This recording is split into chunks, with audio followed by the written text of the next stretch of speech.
আমাদের বাড়িতে যদি মানুষ মারা যায়, মানুষ মারা গেলে আমরা তাকে বেশিক্ষণ বাড়িতে রাখি, বলি অসৌচ হয়ে গেছে।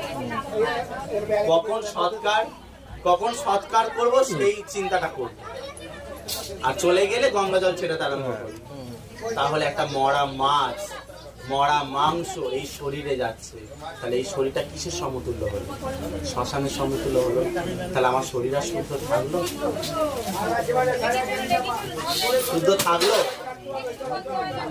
এবার আপনি যদি বলেন যে পেঁয়াজ রসুন, রাহু কেতুর গল্প শুনেছেন, পেঁয়াজ রসুন একদিকে বৈজ্ঞানিক সায়েন্স মতে উপকার, আবার আধ্যাত্মিক মতে অপকার। কেন না, যখন রাহু ভগবান ওই যে মোহিনী রূপ ধারণ করে যখন রাহু কেতুর যে শিরচ্ছেদ করেছিল, ওর রক্তটা পড়েছিল পেঁয়াজ আর রসুনের জন্য। ওই জন্য ওই পেঁয়াজ রসুন আহার করলে আমাদের মধ্যে